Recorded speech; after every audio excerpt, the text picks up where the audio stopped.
So we're here to tell the story, our story, the story of our country, an energetic, young democracy rising and claiming its rightful place, not just on the southern tip of the African continent, but in the world at large, because it is the largest supplier of diamonds by value to you all, ready to partner with you sustainably, ethically, and to anchor the diamond industry, to provide leadership, to bring durable, meaningful partnerships to you all. That's what we're about, and we'll extend our hand to embrace all of you. Thank you. That's great.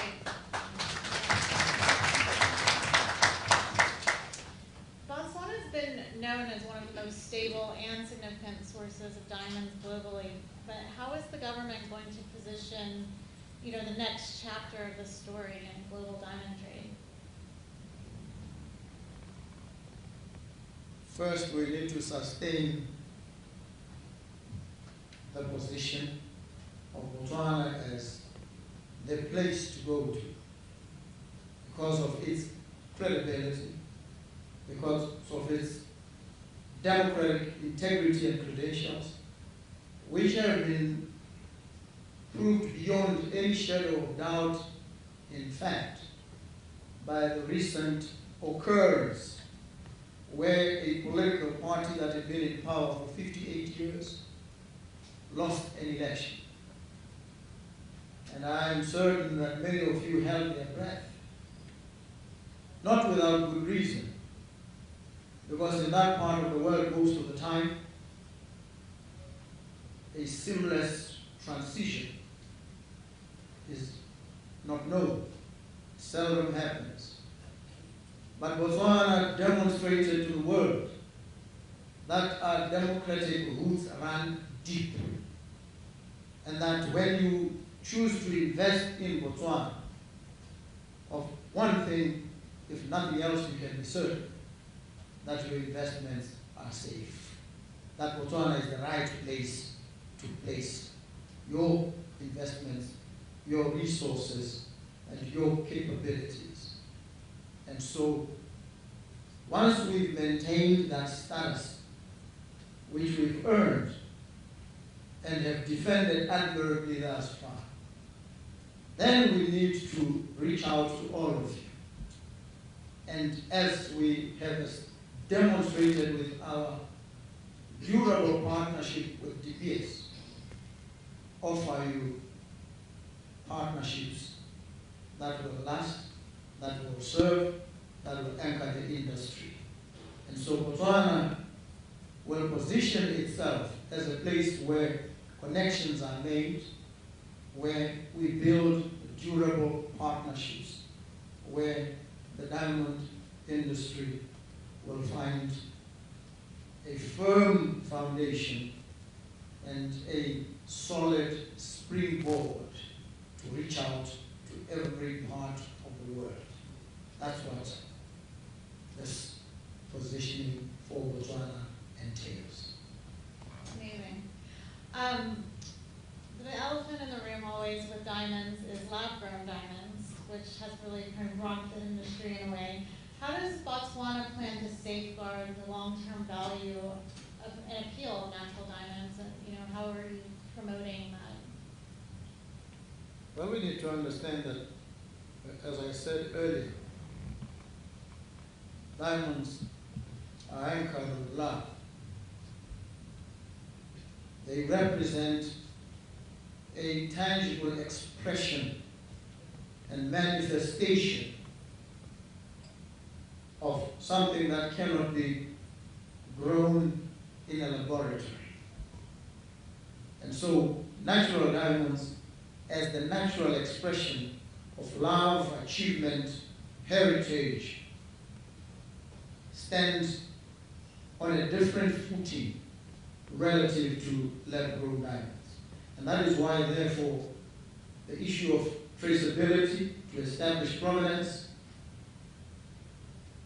and also to ensure that the life stories behind these natural diamonds are told and amplified across the breadth and dimensions of the world's stage. This sets the natural diamond apart remarkably from lab-grown diamonds. It's an expression of love, it's an expression of real value. It's an expression of heritage, stories, schools built, children put through school, health facilities supported, and lives built. A country anchored. This is the story of natural diamonds. Can anyone find any such story? Anything comparable in relation to lab-grown? The answer, in my humble view, is a resounding no. And so, the natural diamonds make their own case.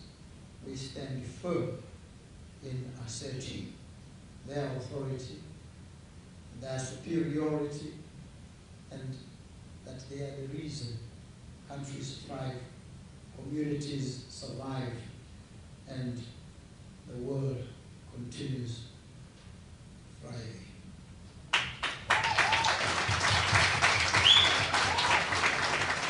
That's absolutely true. Can you explain what role De Beers plays in Botswana's diamond ecosystem, and do you see anyone new coming into this arena? Well, De Beers has played a sterling role, without any doubt. We have established a partnership. We have worked together over decades. This partnership has served, it has endured. It is on the back of this partnership that Botswana as a country has not only managed to construct a future, to carve a future for itself, but it has also demonstrated that these partnerships, or this particular partnership, must serve as an inspiration for other partnerships. It must be an example to all of you that in Botswana we are a nation that embraces collaborations, partnerships. De Beers has been a key player in this regard. We have recently renewed this partnership, and this is a testament to the fact that this partnership has not only deepened and grown strong over the years, but it continues to be an inspiration to many of you here, in fact. And so, Botswana continues to honor this partnership. It will strengthen this partnership, and it will ensure that De Beers continues to play the role that it has played in the life of the nation, and indeed in your own lives, in making diamonds available to you. So thank you De Beers, and thank you to all of you who have witnessed this partnership.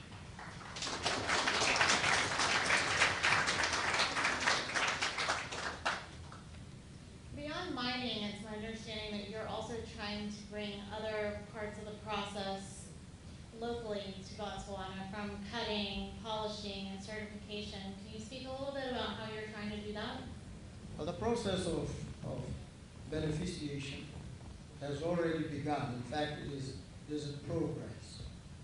There are many, or a few in this room, who already have established themselves in Botswana, who participate actively in cutting and polishing. We invite more of you to come so that we can, at some point in the future, make Botswana the diamond capital in the real sense of the word. And we will do that with all of you.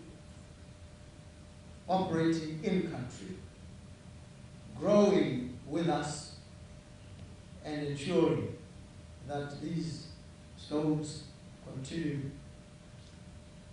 to manifest love to all of humanity. And so we will continue in this manner. We will grow the industry in Botswana.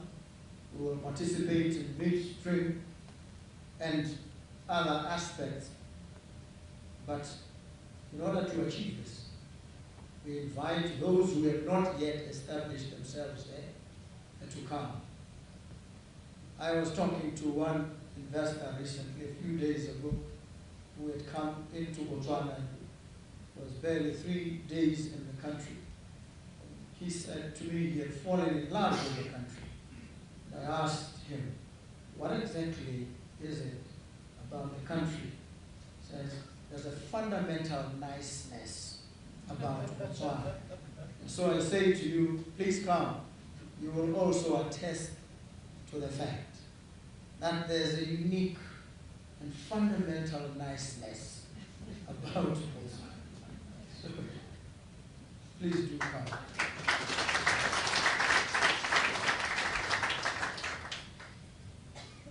There are jewelry brands that buy the diamonds, obviously, that get diamonds from Botswana, but do you ever see a future where you envision more brands, being born in Botswana, more jewelry brands? Absolutely. No doubt about it. I think the beauty, and I was looking at a design diamond inspired by the traditional calabash. Such a beautiful, spectacular piece of work. And so if you come to Botswana, you'll be able to blend some of the brilliant ideas and designs that you had with the beautiful sights and scenes of the Republic of Botswana. And I can tell you, from that rich blend, you'll produce the most outstanding pieces of work, pieces of jewelry that speak a unique language that resonate with the rest of the world because they tell the true story of the origin of these diamonds and transmit that story across generations and ensure that this story continues, never ends. The next topic I want to discuss with you is tariffs. It's obviously a very big topic globally and certainly in the U.S. right now. Trump's proposed tariffs will affect Botswana's diamond exports. How do you view these challenges and how do you plan on responding? The best way of responding to situations like this is to engage. Engage honestly and engage openly. The United States doesn't produce diamonds. It doesn't have any diamond mines. So the diamonds and diamond mines are found in other parts of the world, especially in Botswana. We have a good relationship with the United States, and I had a very good meeting with Marco Rubio a few weeks back. And that was a prelude, in my view, to outcomes that we will achieve from our sustained engagement with the Trump administration. And so I have absolutely no doubt in my mind that we will be able to navigate and overcome these tariff blips, if you will, on the storm chart and get to a point soon where there will be zero tariffs on natural diamonds. That's the ideal, that's where we are striving to get. And I am certain in my mind we will get there. We definitely will. Because it is the only reasonable and logical position to go to. So the administration of the United States will, in the ultimate instance, settle right there. Are there other global markets or alliances that Botswana is looking at for trade partnerships beyond the West? Well, we're looking in particular right now, for obvious reasons, at India, an emerging powerhouse of an economy in the current era. They have been inextricably wound to the story of our diamonds. We trust that we will grow together. We will work together first to deal with the tariffs as we presently are, but we will also work together and develop that market, grow it, and ensure that Botswana, India thrive, and therefore we can reach out to other parts of the world. Diamonds have been the foundation of Botswana's economy. What are the sectors you focused on to diversify and build long-term economic resilience beyond that? Looking at tourism, which is fairly obvious, but tourism not just focusing on the Okavango Delta, which is a magical, unique miracle of nature. But we're looking at bringing retailers themselves to observe the process of mining. So tourism focused in part on the mining industry itself. If we take you to the Jewellery mine, for instance, in Botswana, you'll be blown away. You'll be amazed. There was a little debate earlier. The assertion was that Jewellery is the king of mines in the whole world. And the Minister of Minerals and Energy in Botswana countered and asserts that it actually is the queen of mines. And there certainly isn't any doubt about the fact that it occupies the highest level. It is the standard, the diamond standard, if you will, in mining.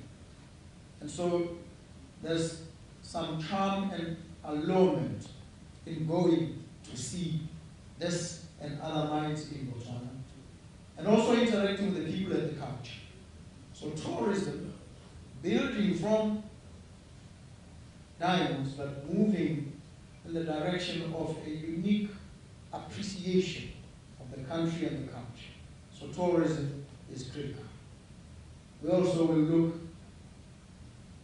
looking at energy, green energy, which we will then deploy to power our economy, including powering diamonds, as indicated earlier, with the agreement signed between the Botswana Power Corporation and Botswana. So energy, green energy, is another direction of growth. But we also will develop infrastructure, revolutionize our education to make sure that when you come to locate your factories in Botswana, you have the best skills that the world can offer. And so we are proceeding in that direction, and we'll be happy to have you join us on that enchanted journey. Out of all of those things that you mentioned, so tourism, renewable energy, creative industries, there's also digital infrastructure that I think you're looking to focus on. Is one of those a top priority or maybe a more urgent task than the others? In fact, I've called the digital economy, or the digitalization of the economy, the pivot point for the country. It is a pivot point because first, it will enable us to achieve more transparency, more accountability, where the citizens themselves can track the projects, all the undertakings of government, and ensure that they actively participate in shaping future developments. So digitalization in that respect is absolutely essential. But it will also assist in the ease of doing business. Make things very easy for you, so that when you come in, you're able to get what you need done in the shortest possible time with no inconvenience at all. And so we are looking to digitalize rapidly and ensure that the economy then is able to function with no wastage, more efficiency, and we want to make it a 24-hour economy. So we will need digitalization. We will need to facilitate you quickly when you enter the country, so that there are no queues, no time wasted. You come in and you already are going about your business. So the digital economy for us is, as I've described it, a pivot point. So, yes. That makes a lot of sense, and that's certainly going to be attractive to investors. Beyond that, what other incentives are you offering investors to come into the country? One of the most important incentives for investors is just to make the environment investor-friendly. It's critical. We also, through entities like BITC, CESA, Special Economic Zones Authority, want to very quickly, very efficiently onboard any investors coming into the country. And so we also want to sit with investors and not present a one-size-fits-all suite of incentives, but look at the special needs and requirements of each investor, and together fashion appropriate incentives for that particular investor. And the bottom line is we will put together incentives, we will engage with the investors in relation to these incentives, and we will facilitate the investor and ensure that skills are available. We have, for instance, in other sectors, a training levy, so that when skills are transferred, when a process of training is undertaken in the country, we, as the Botswana government, are able to play a part, so that when you train, you can then be able to get a little payback from government to enable your industry to grow. So these are some of the issues that we have presently, and we will broaden the suite of incentives to suit the investors that are coming in.